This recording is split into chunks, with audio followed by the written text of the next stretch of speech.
Shalom. Mi nombre es Joseph Levy. Soy un judío anciano, y a lo largo de todos estos años, he comprendido algo que no se escribe en los libros, pero de lo que mi sabio abuelo hablaba a menudo. Solemos pensar que el mal siempre es algo aterrador, ruidoso y oscuro. Esperamos que un enemigo venga con un cuchillo en la mano y maldiciones en los labios. Pero mi abuelo me enseñó algo diferente. Decía que el mal más peligroso llega con una sonrisa, con una voz suave y una mano extendida que ofrece ayuda. No derriba puertas. Espera a que las abras tú mismo. Hoy quiero hablarles sobre cosas que parecen nobleza, cuidado, amistad sincera, pero que en realidad son una jaula. Vamos a examinar 8 trampas de la bondad en las que caemos por ingenuidad, pensando que somos amados, cuando en realidad alguien simplemente intenta controlarnos. Este video trata sobre cómo distinguir la luz real del brillo que solo ciega. Y les pido encarecidamente que escuchen esta conversación hasta el final, porque la última trampa es la más invisible y la más cruel. No son los enemigos quienes caen en ella, sino las personas más cercanas, sin siquiera darse cuenta. Lo que diré al final es quizás la única manera de protegerse y no destruir las relaciones con quienes realmente amamos. Sin esta comprensión, todos los demás consejos serán solo palabras. La primera trampa con la que comenzaremos se llama la tormenta de azúcar. Esto sucede cuando una persona nueva en tu vida, ya sea un amigo, pareja o incluso un empleador, desde los primeros días te inunda con una avalancha de atención y admiración. Te dicen que eres único, que eres el más inteligente, que te han estado esperando toda la vida. Es como una lluvia cálida en medio de una sequía. Te relajas. Tu vigilancia se adormece. Porque cada uno de nosotros quiere creer que finalmente hemos sido valorados en nuestra justa medida. Pero escuchen a un anciano.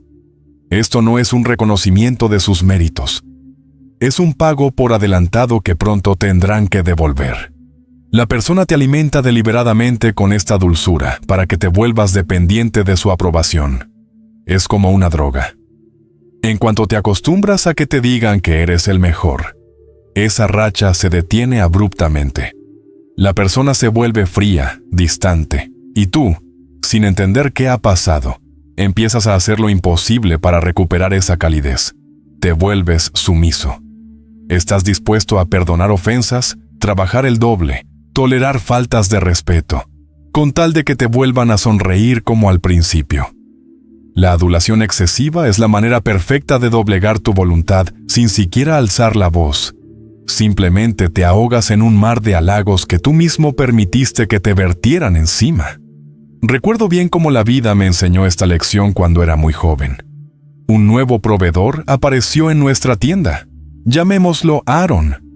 Era ruidoso, generoso y, desde el primer encuentro, empezó a llamarme su chico de oro. Elogiaba mi perspicacia para los negocios a viva voz delante de otros clientes. Me hacía pequeños regalos. Me aseguraba que con mi talento pronto me convertiría en el rey del comercio. Yo andaba por ahí orgulloso, con la cabeza llena de humo por el éxito. Me parecía que había agarrado la suerte por la cola. Pero mi abuelo, un viejo judío sabio, observaba todo esto con una sonrisa triste. Una tarde, cuando volvía a presumir de las palabras de Aaron, mi abuelo me detuvo con un gesto de la mano. Me miró a los ojos y me dijo algo que entonces me pareció extraño. Me dijo: Joseph, hijo, ten cuidado con quien quiere convertirse en tu hermano de la noche a la mañana. La verdadera amistad se cocina a fuego lento, como un buen caldo, y si el fuego es demasiado fuerte, la sopa se evapora y solo queda una olla quemada. En aquel momento no le hice caso. Pensé que mi abuelo era viejo y no entendía a la gente moderna, pero solo pasaron 2 meses. Aaron, aprovechando mi confianza ilimitada, me pidió que le entregara mercancía bajo su palabra de honor, sin recibo, supuestamente para un negocio urgente. Se la di. Nunca volví a ver a Aaron, ni la mercancía, ni el dinero. Desapareció junto con sus dulces palabras. Y entonces comprendí lo que quería decir mi abuelo. Esa avalancha de cumplidos solo servía para cegarme. Desde entonces, sé que si alguien intenta ocupar demasiado rápido todo el espacio en tu corazón, lo más probable es que solo quiera anular tu capacidad de razonar.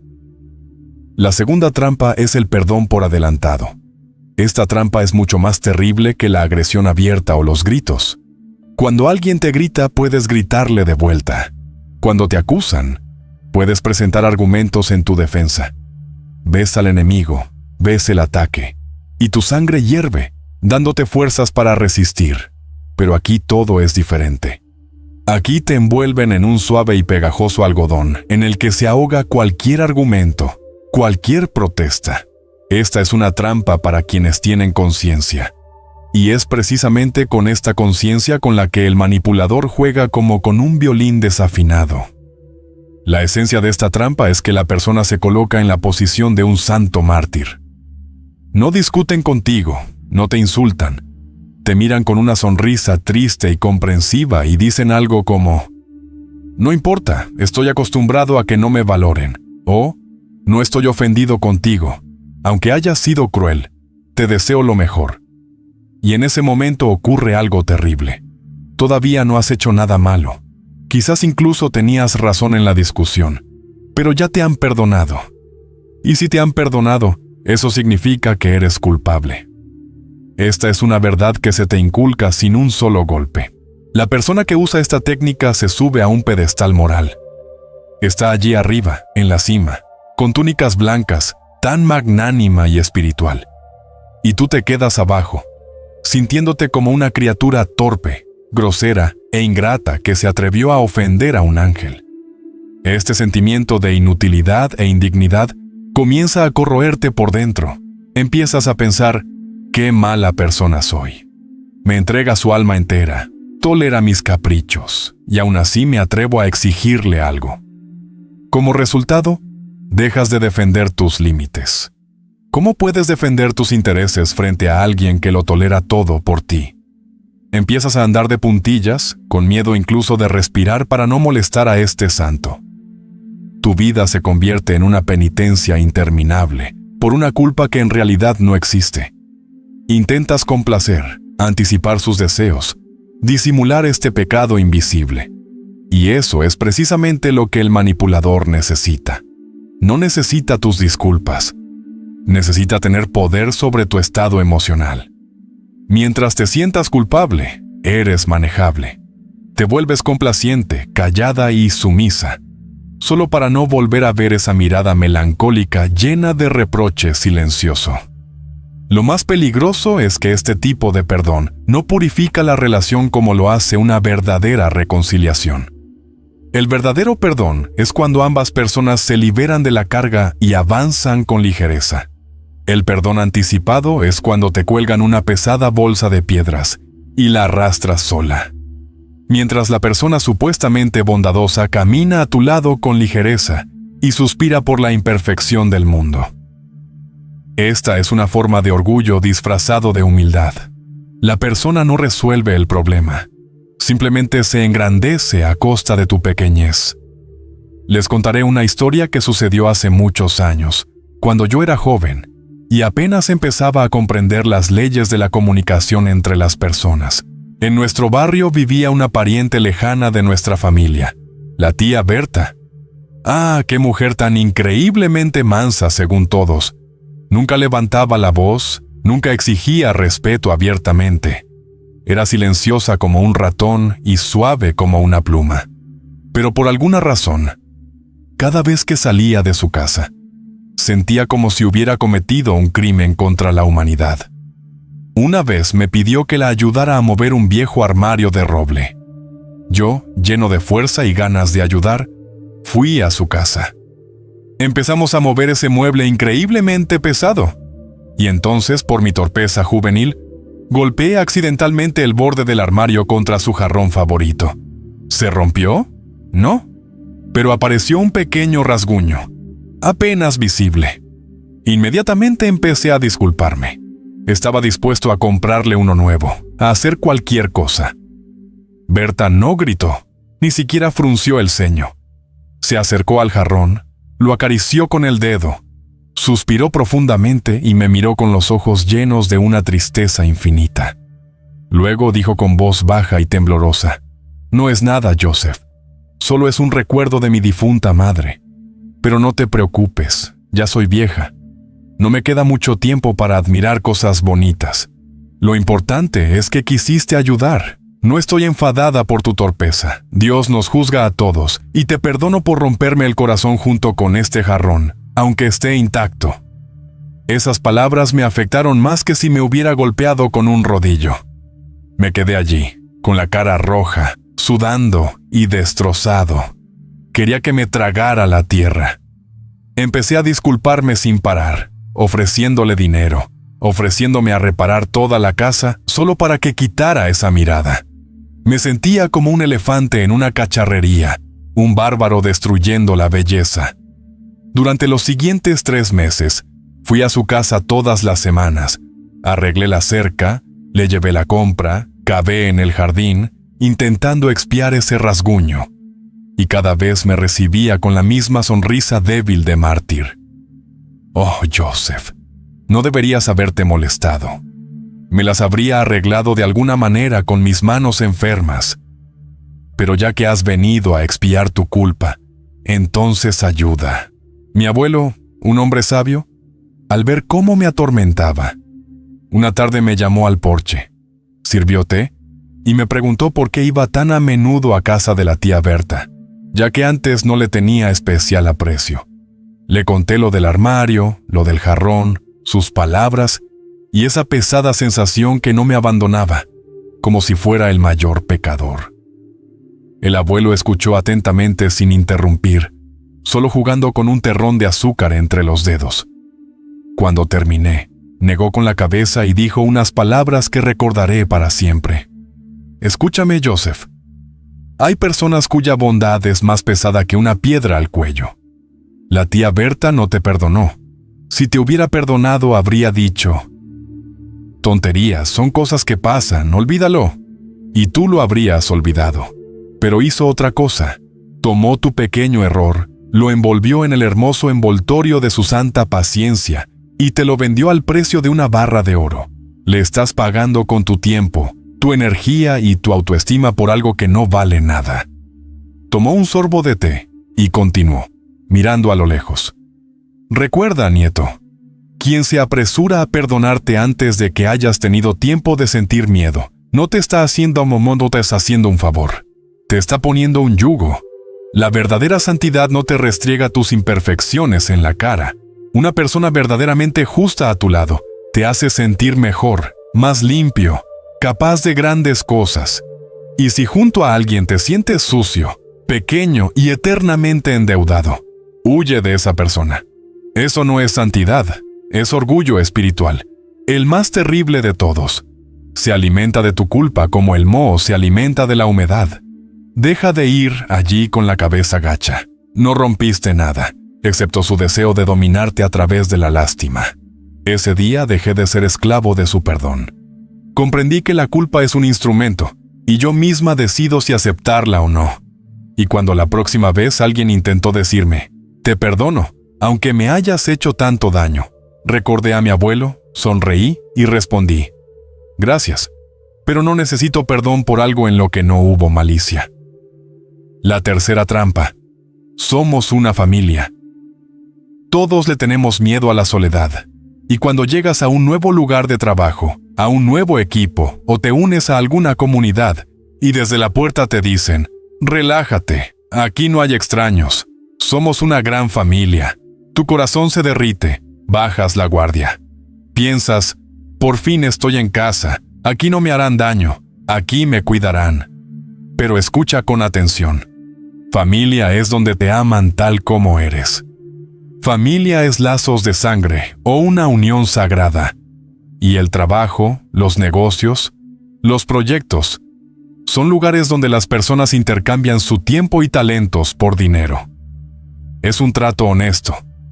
Pero tan pronto como un jefe o líder de grupo comienza a reemplazar la palabra equipo por la palabra familia, debes saber que están metiendo la mano en tu bolsillo. no para robarte dinero, sino tu alma y tu tiempo libre. ¿Cuál es la esencia de esta peligrosa sustitución? En una familia de verdad, ayudamos desinteresadamente. Una madre no le cobra a su hijo por la cena. Un hermano ayuda a otro a mudarse no por dinero, sino por amor. Y cuando en el trabajo te imponen este modelo, empiezan a esperar el mismo desinterés de ti. Te piden que te quedes hasta tarde, pero somos familia, necesitamos ayudar a la causa común. Retrasan tu pago. Ponte en nuestro lugar. La familia está pasando por momentos difíciles. ¿Quieres irte de vacaciones o pedir un aumento de sueldo? Te miran como a un traidor que abandona a sus familiares en apuros. Esta trampa borra los límites. Dejas de distinguir dónde termina tu deber como trabajador y dónde comienza tu tiempo personal. Te da vergüenza pedir lo que te corresponde por derecho. ¿Cómo puedes hablar de dinero cuando el jefe está tan preocupado? Empiezas a trabajar por una idea, por el reconocimiento, por un sentimiento de pertenencia, mientras que quien creó esta familia compra casas nuevas y vive en la opulencia a costa de tu trabajo no remunerado. Este es el uso más cínico de un concepto sagrado para encubrir la avaricia más banal. Al final, te agotas.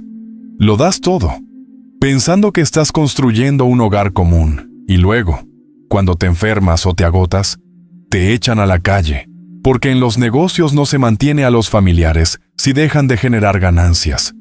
Y este será el golpe más terrible: comprender que no eras un hijo, sino solo un recurso. Les contaré una historia que me enseñó a distinguir el calor de un hogar del calor de un horno en el que quieren quemarte. Cuando era joven y estaba lleno de esperanza, conseguí un trabajo en un gran taller de tejido. Su dueño era un hombre llamado Hirsch. Era un artista, no se sentaba en una oficina, caminaba entre los telares, abrazaba a los trabajadores, conocía los nombres de todos nuestros hijos. Cada mañana comenzaba con un discurso. Amigos míos, mis queridos, no solo cosemos ropa, vestimos al mundo. Ustedes son mis manos, mi corazón. Sin ustedes no soy nada. Yo estaba encantado. Me parecía que había encontrado al mentor perfecto. Llegaba antes que todos y me iba después que todos. Cuando el taller recibió un pedido grande y no dábamos abasto, Hirsch nos reunió y con lágrimas en los ojos dijo: «Familia, tenemos que esforzarnos más. El dinero escasea en este momento. No puedo pagar horas extras ahora, pero lo juro, en cuanto entreguemos el pedido, viviremos como reyes. No defraudaré a nadie». Y le creímos. Trabajamos de noche, dormíamos sobre fardos de tela. Me sentía como un héroe, parte de una gran causa. Ni siquiera mencioné un aumento de sueldo. Me parecía una mezquina traición en relación con una persona tan bondadosa. Pasaron 6 meses así. Entregamos el pedido. Las ganancias fueron enormes. Pero cuando me acerqué a Hirsch, esperando la recompensa prometida o al menos una palabra amable, me recibió no con abrazos, sino con una mirada fría y vacía. Estaba sentado detrás de su escritorio de roble, contando papeles, y sin siquiera levantar la vista dijo: «Joseph, los tiempos son difíciles ahora. El mercado está cayendo. No puedo darte más de lo habitual. Da gracias de que tengas trabajo. Otros en tu lugar estarían contentos de que los mantenga en estos tiempos». Me quedé atónito. Empecé a tartamudear. «Pero Hirsch, dijiste que éramos familia. Dormí aquí», me interrumpió bruscamente. «La familia está en casa, Joseph. Aquí tenemos negocios. No confundas tus fantasías con la realidad. Si no te gusta algo, la puerta está abierta. Detrás hay una fila de personas que quieren ocupar tu lugar». Me fui sintiéndome como si me hubieran escupido. El mundo se derrumbó.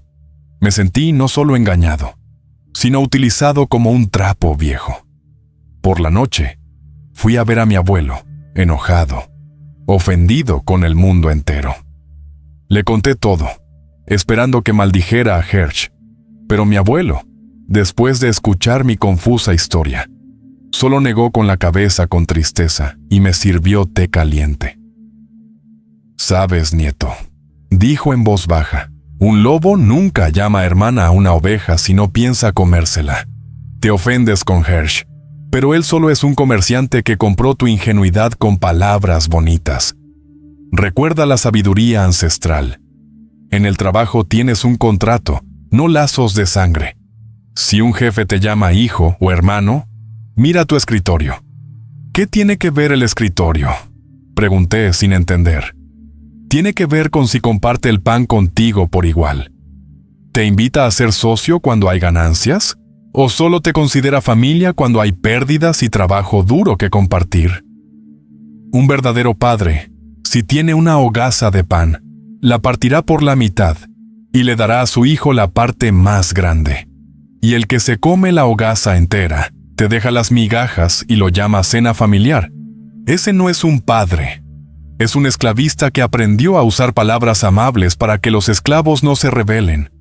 El abuelo miró mis manos curtidas por el trabajo y añadió: nunca busques familia donde se gana dinero. Busca respeto, busca honestidad, busca justicia, pero deja el amor para el hogar. Porque cuando la familia del trabajo se desmorone, te quedarás huérfano. Y si eres un trabajador honesto, siempre encontrarás otro lugar y tu corazón permanecerá intacto. Desde entonces, cuando en una entrevista o en una nueva empresa me dicen, aquí somos una familia, sonrío amablemente y me digo a mí mismo, gracias, pero ya tengo una familia y me están esperando en casa, y aquí simplemente acordemos un precio justo por mi trabajo. Y créeme, vivir así es mucho más honesto y seguro. La cuarta trampa: solo confío en ti. Cada uno de nosotros, incluso la persona más modesta, en el fondo desea sentirse especial. Queremos creer que poseemos cualidades únicas que otros no tienen, que somos más inteligentes, más honestos, más resilientes o más talentosos que la masa gris que nos rodea. Y los manipuladores conocen perfectamente esta debilidad. Utilizan la frase «solo confío en ti» como una llave de oro que abre el acceso a tu tiempo y energía, convirtiéndote en un héroe gratuito en la guerra de otro. La esencia de esta trampa reside en crear una ilusión de insustituibilidad. Te dicen, mira, este es un asunto muy delicado, no puedo confiárselo a nadie más, Ivanov lo arruinará todo, Petrov robará, y Sidorov es demasiado tonto. Solo tú tienes ese enfoque especial, esa sabiduría, esas manos de oro para manejarlo. Y en ese momento te sientes en la cima. Te parece que te han subido a un pedestal. Sientes el peso de la responsabilidad, pero este peso es agradable porque es el peso de una corona. Piensas, por fin se han dado cuenta de mi singularidad. Pero seamos realistas. La mayoría de las veces, cuando te dicen, solo tú puedes con esto, se traduce como, solo tú eres lo suficientemente dócil como para hacer este trabajo sucio, pesado o aburrido gratis. No te confían la gestión del tesoro ni la toma de decisiones estratégicas. No, a los elegidos se les suele confiar la tarea de ordenar archivos antiguos, negociar con clientes histéricos, trabajar los días festivos o subir un piano al 5º piso. Te venden el trabajo más ingrato disfrazado de misión exclusiva. El peligro aquí radica en que tú mismo te acorralas. Si te niegas, básicamente estás admitiendo, soy igual que los demás, no soy especial. Tienes miedo de perder este estatus de persona de confianza, de mano derecha, y empiezas a esforzarte al máximo. Sacrificas tus fines de semana, tus nervios. Sacrificas tiempo con tu familia solo para justificar esta gran confianza. Te conviertes en rehén de tu propia reputación, mientras el manipulador se sienta a un lado cosechando los frutos. Después de todo, ha encontrado al ejecutor perfecto, motivado no por dinero, sino por su propio orgullo. Esta es la trampa de la soledad, porque una persona insustituible no tiene derecho a descansar. No tiene reemplazo. Si eres el único que puede salvar la situación, entonces la salvarás para siempre. No te darán vacaciones porque sin ti todo se derrumbará. No te darán un asistente porque nadie lo hará tan bien como tú. Y en lugar de una recompensa, obtienes fatiga crónica y agotamiento emocional, mientras sigues sintiéndote orgulloso de lo importante que eres, mientras los demás viven sus vidas. les contaré una historia que me sucedió en mi juventud y que me curó para siempre del deseo de ser el único indispensable.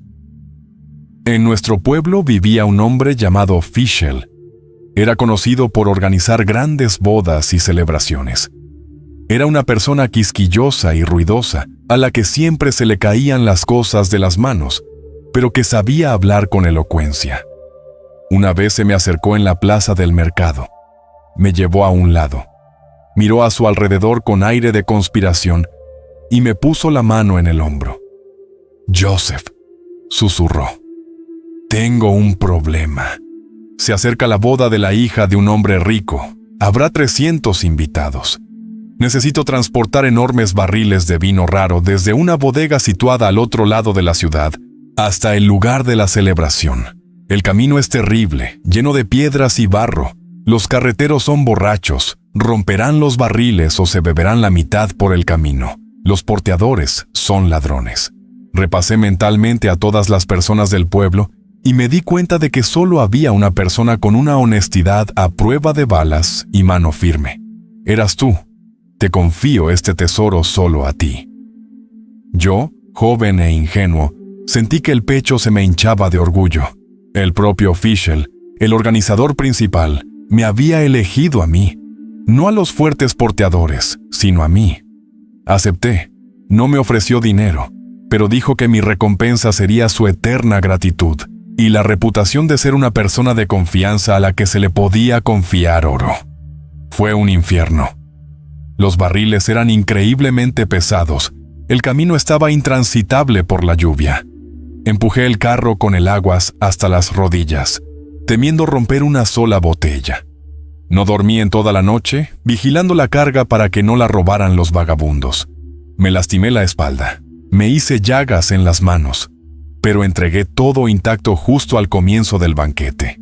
Sucio, sudoroso, agotado. Me acerqué a Fischel, esperando que me presentara a los invitados como el salvador de la celebración. Fischel me miró, hizo un gesto con la mano hacia la cocina y me dijo: «Bien hecho, Joseph. Déjalo ahí y vete. No avergüences a los invitados con tu aspecto». E inmediatamente se giró hacia el hombre rico con una sonrisa. «Mira qué vino he conseguido para ti». Me quedé allí en las sombras y sentí cómo el resentimiento me ahogaba. En ese momento vi a mi abuelo. Estaba sentado en un banco cerca y observaba la escena. Me acerqué a él, arrastrando los pies, y me senté a su lado. Dijo que solo confiaba en mí, murmuré. Dijo que yo era la única persona honesta del pueblo, y ahora ni siquiera me ha dado un vaso de agua. El abuelo miró mis manos temblorosas, la suciedad de mi ropa, y dijo en voz baja pero con firmeza: «Hijo mío, has confundido dos conceptos. Hay confianza cuando te dan las llaves de una casa para que vivas en ella como el dueño. Y hay confianza cuando te dan una pala para que limpies el establo, porque apesta para el dueño. Fischel no confió en ti con el vino. Confió en ti para que resolvieras su problema. Encontró a alguien dispuesto a deslomarse por unas palabras bonitas». El abuelo sacó un pañuelo y me limpió la frente. Recuerda la antigua sabiduría judía. Si te dicen que eres insustituible, comprueba si lo que quieren es imponerte una carga que nadie más quiere llevar.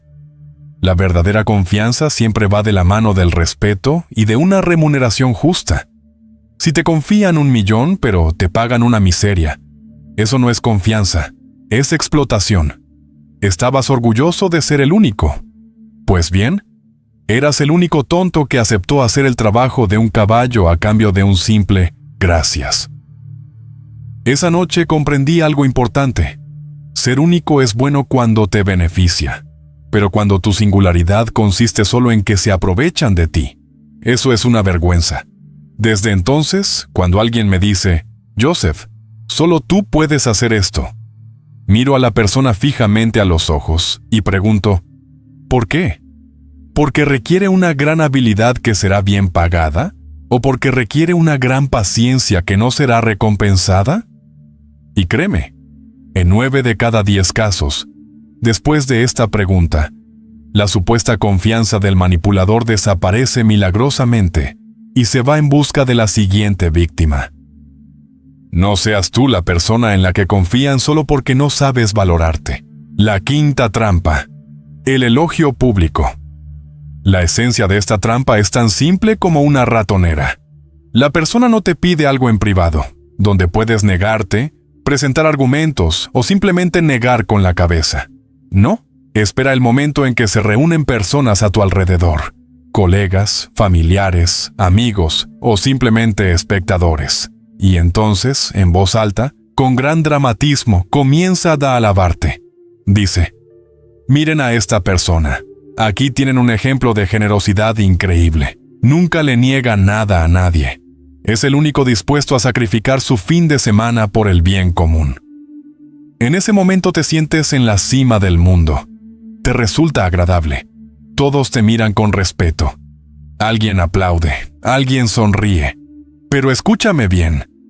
En ese preciso instante te están poniendo una soga al cuello, porque inmediatamente después de esas dulces palabras viene una petición.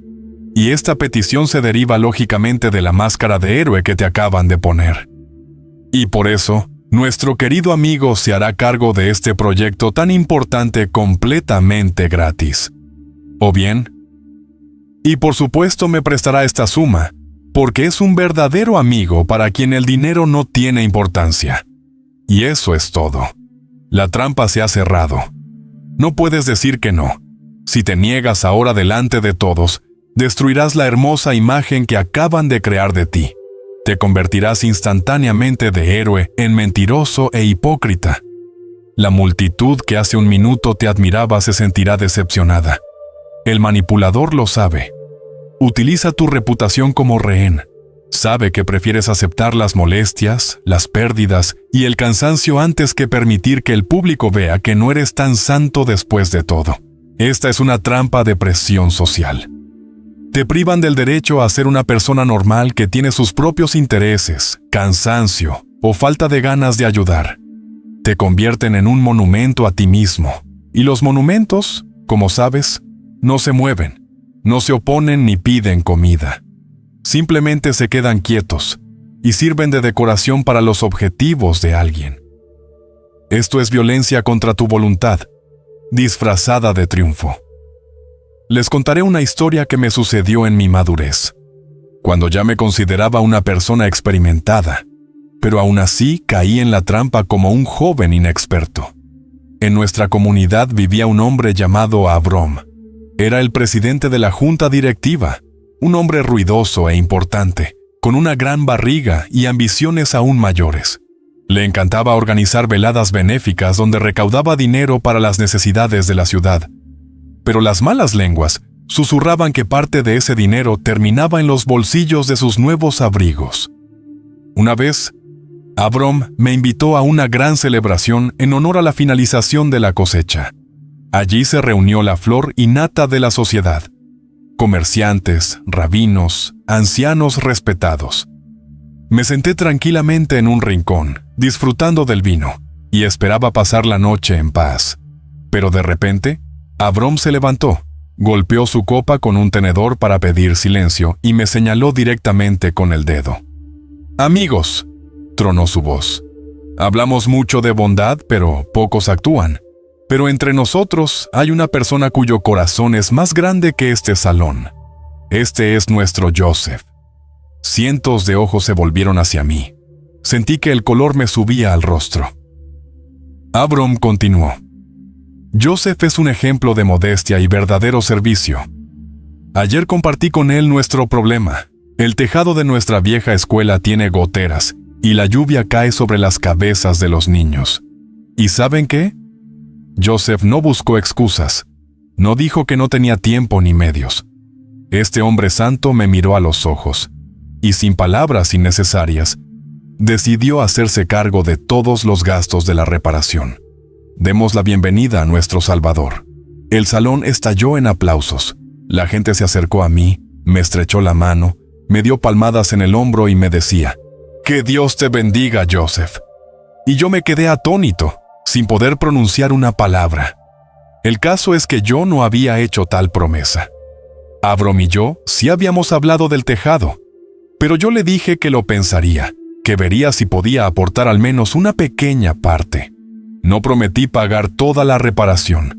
Costaba una fortuna, dinero que había estado ahorrando para la boda de mi hija. Pero decir ahora, no, esto es mentira, no lo haré, significaba deshonrarme a mí mismo, deshonrar a Avrom, y parecer un avaro codicioso que se niega a ayudar a los niños que se mojan bajo la lluvia. Avrom me sonrió desde el otro extremo de la mesa con su amplia sonrisa de depredador. Sabía que había ganado. Consiguió la reparación de la escuela a costa de mi orgullo y de mi miedo a la opinión de la multitud. Salí afuera, sintiendo que la corbata me ahogaba. Allí, en un banco, estaba sentado mi abuelo, quien, a pesar de su avanzada edad, también había asistido a la celebración, fumaba su pipa y miraba las estrellas. Me dejé caer a su lado con la cabeza entre las manos. Me tendió una trampa, abuelo, balbuceé. Me robó dinero delante de todos, y yo mismo se lo di entre aplausos. El abuelo soltó una bocanada de humo y dijo con calma: Avrom no robó, tú se lo diste. Te construyó una jaula de oro, y tú entraste en ella porque te gustó su brillo. ¿Qué se suponía que debía hacer?, exclamé. ¿Gritar que es un mentiroso? Todos habrían pensado que soy una persona mezquina. Que piensen lo que quieran, respondió mi abuelo con dureza. Nieto, recuerda la sabiduría de nuestros ancestros. Los elogios que te atan las manos son una deshonra, son grilletes. Cuando te alaban por algo que aún no has hecho, o por algo que no quieres hacer, no es un reconocimiento de tus méritos, es una manipulación de tu vergüenza. Avrom sabía que tendrías miedo de perder la reputación. Pero dime, ¿qué es más importante? ¿Tu imagen ante estas personas que se olvidarán de ti mañana, o el bienestar de tu familia? El abuelo se volvió hacia mí y me miró con tanta seriedad que se me erizó la piel. Deberías haberte levantado y dicho con una sonrisa: Querido Avrom, tu corazón está tan lleno de esperanza que has oído lo que no dije. Estoy dispuesto a dar exactamente lo que mi bolsillo me permita sin perjudicar a mis propios hijos. Ni una moneda más. Porque dicen los sabios: quien reparte sus bienes por vanagloria, peca contra su casa. Sí, se habría hecho un silencio en la sala. Sí, Avrom se habría puesto rojo, pero tú habrías seguido siendo un hombre libre. Y ahora eres un héroe que volverá a casa y le dirá a su hija que su boda será modesta porque papá quería que unos desconocidos lo aplaudieran. Estas palabras me hicieron reaccionar como un cubo de agua helada. Al día siguiente fui a ver a Avrom sin testigos y le dije con firmeza que le daría exactamente 1/10 parte de la suma y ni una moneda más.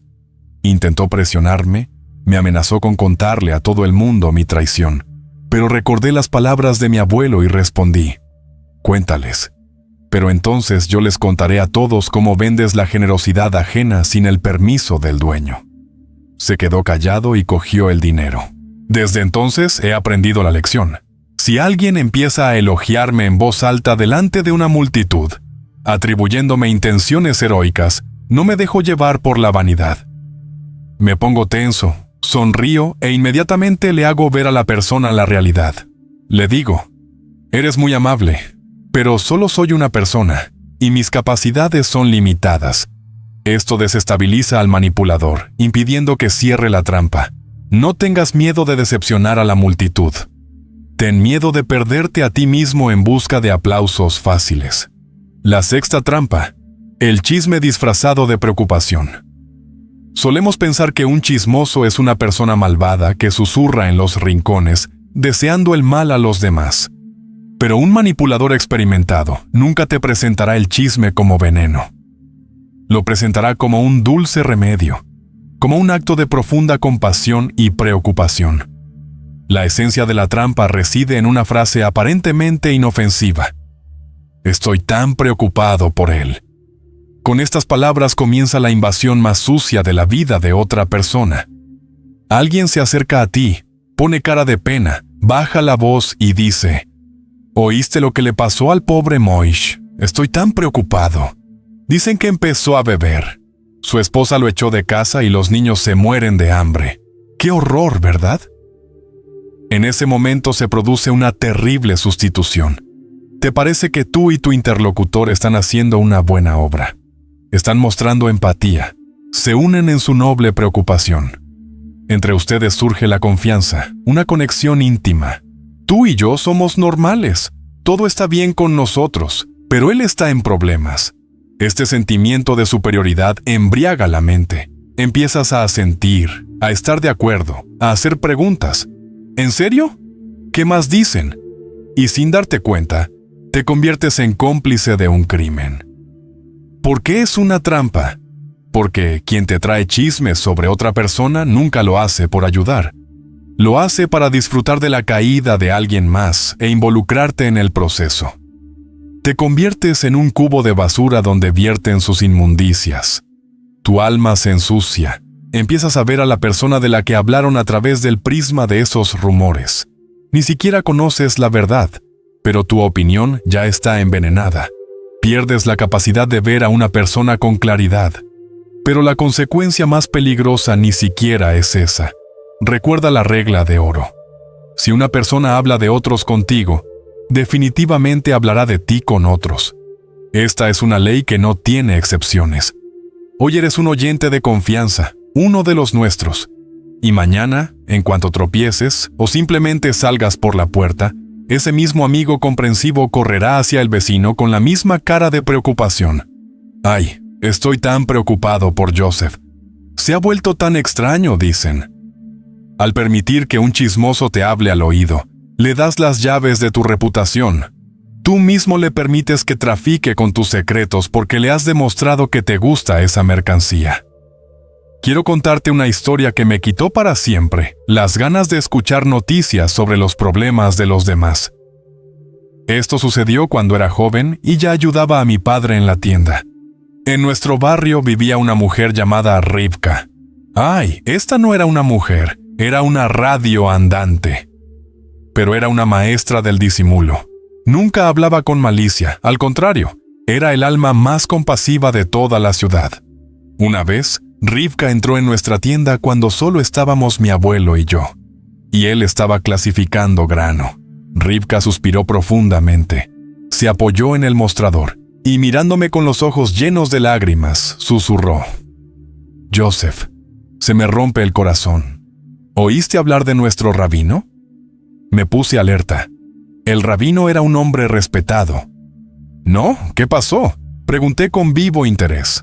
Rivka miró a su alrededor como si nos estuvieran siguiendo espías y susurró con vehemencia y rapidez. Pobre, pobre hombre. Rezo mucho por él. Dicen que su hija mayor se escapó con un artista de circo, robando el oro de la familia. ¿Te imaginas qué deshonra para sus canas? Y dicen que él mismo, por el dolor, ha empezado a olvidar las oraciones en la sinagoga. Tengo tanto miedo de que lo destituyan de su cargo. ¿Cómo ayudar? ¿Cómo ayudar? Me quedé con la boca abierta. Esta noticia era impactante, pero confieso honestamente que dentro de mí se removió algo desagradable y placentero a la vez. Ya sabes, esa sensación cuando te enteras de que las personas importantes también tienen sus trapos sucios. Ya había tomado aire para preguntar por los detalles. ¿Con qué artista exactamente? ¿Cuánto oro habían robado? En ese momento, se oyó un fuerte golpe. Era mi abuelo, que dejó caer con fuerza una pala de grano sobre la mesa de madera. Rivka y yo dimos un respingo. El abuelo salió lentamente de detrás del mostrador. No miró a Rivka con enfado, la miró con asco, como se mira a una persona que ha pisado estiércol y entra en una casa limpia. Se acercó a ella y le dijo en voz baja, «Rivka, dime, ¿tienes un cubo de basura en casa?» Ella estaba confundida. «Claro, Reb Levi, ¿por qué pregunta?» «Y cuando se llena de cáscaras y desperdicios, ¿qué haces con él?», continuó el abuelo. «Lo llevo al vertedero», respondió ella sin entender a qué se refería. «Eso es», asintió el abuelo. «Lo sacas de tu casa para que se mantenga limpia. Entonces, ¿por qué acabas de traer tu cubo lleno a mi casa e intentas verter esta porquería en los oídos de mi nieto?» Rivka se sonrojó. Solo estoy preocupada. Quería compartir el dolor. No, la interrumpió el abuelo. Si estuvieras preocupada, habrías ido al rabino y le habrías preguntado cómo ayudar. O te habrías ido a casa y habrías rezado en silencio. Pero viniste aquí a repartir esta suciedad entre nosotros. Eres una chismosa, Rivka. Yo, balbuceó ella, ahogada por la indignación. Le robas al rabino su buen nombre sin siquiera conocer la verdad. Le robas a mi nieto la pureza de sus pensamientos y nos robas nuestro tiempo. Y ahora llévate tus preocupaciones y vete. Y de ahora en adelante, trae a mi tienda solo dinero por la mercancía, no veneno envuelto en el dulce de la falsa preocupación. Rivka salió disparada de la tienda como si la hubieran escaldado. Yo me quedé con la cara roja de vergüenza. Me sentía incómodo ante ella, pero el abuelo se volvió hacia mí y me dijo unas palabras que se me grabaron a fuego en el corazón. Joseph, recuerda la antigua sabiduría judía. Una lengua maliciosa mata a tres: al que habla, al que escucha y a aquel de quien se habla. Pero el que escucha es el más culpable. ¿Por qué más?, pregunté sorprendido. Porque si no hubiera quien escuchara, el chismoso no tendría a quien venderle su mercancía. ¿Creías que era una mujer amable? No. Quien te trae chismes es como quien te regala una caja de bombones envenenados. Dulces al paladar, pero mortales por dentro. Nunca permitas que tus oídos se conviertan en un vertedero para las palabras de los demás. Si alguien empieza una conversación con las palabras, estoy tan preocupado por alguien, deténlo y pregunta, ¿podemos ayudarle ahora mismo? Si la respuesta es no, cambia de tema. De lo contrario, te ensuciarás tanto como quien habla. Desde entonces han pasado muchos años. He visto cómo familias y carreras se han derrumbado a causa de este tipo de conversaciones supuestamente bien intencionadas. Y cada vez que alguien intenta susurrarme noticias sobre los pecados ajenos, recuerdo a mi abuelo con su pala de grano. Sonrío y digo, lo siento, amigo, pero mi cubo de basura ya está lleno. No tengo dónde meter tus noticias. Y créeme, vivir con los oídos limpios es mucho más tranquilo. La séptima trampa. Sin ánimo de ofender, lo digo con cariño. Esta es una daga cuyo mango está envuelto en suave terciopelo. Sientes el golpe. Te duele, pero cuando miras a quien te ha herido, ves una sonrisa y oyes risas. Y esto te confunde. Pierdes la orientación. Te dicen, ¿por qué estás de mal humor? Estaba bromeando. Lo digo con cariño. ¿Qué? ¿No entiendes las bromas? La esencia de esta trampa es que el agresor te prohíbe defenderte. Si te golpean con un puño, tienes todo el derecho moral a devolver el golpe o a huir. Pero aquí te golpean con una palabra e instantáneamente devalúan tu dolor. Si te ofendes, a los ojos de los demás y a los tuyos te conviertes en un aburrido, una persona sin sentido del humor, un tipo estirado que se toma todo demasiado en serio. Te hacen sentir culpable por el hecho de que te duela. Esto se llama manipulación psicológica, aunque nuestros antepasados lo llamaban de forma más sencilla: escupir en los ojos y decir que es rocío de Dios. Una persona que usa esta técnica mata tu autoestima lentamente, gota a gota. Critica tu apariencia, tus sueños, tus fracasos, siempre añadiendo al final este conjuro mágico: con cariño. Oh, qué gracioso te ves hoy con ese traje. Pareces un espantapájaros. Pero no te ofendas, lo digo con cariño. ¿Quién más te dirá la verdad? Y tú te tragas la ofensa. Sonríes a la fuerza para no parecer débil. Pero por dentro te queda un resquemor. Empiezas a creer que algo anda realmente mal contigo, si incluso las personas que te quieren se ríen de ti. Esta trampa es peligrosa porque destruye los límites de lo que es aceptable. Te acostumbras a que el insulto sea parte normal de la comunicación. Empiezas a pensar que tolerar las burlas es el precio de la amistad o de las relaciones.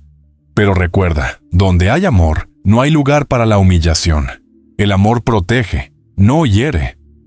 Si después de comunicarte con una persona te sientes devastado, estúpido o defectuoso, entonces no importa cuántas veces haya dicho la palabra amor.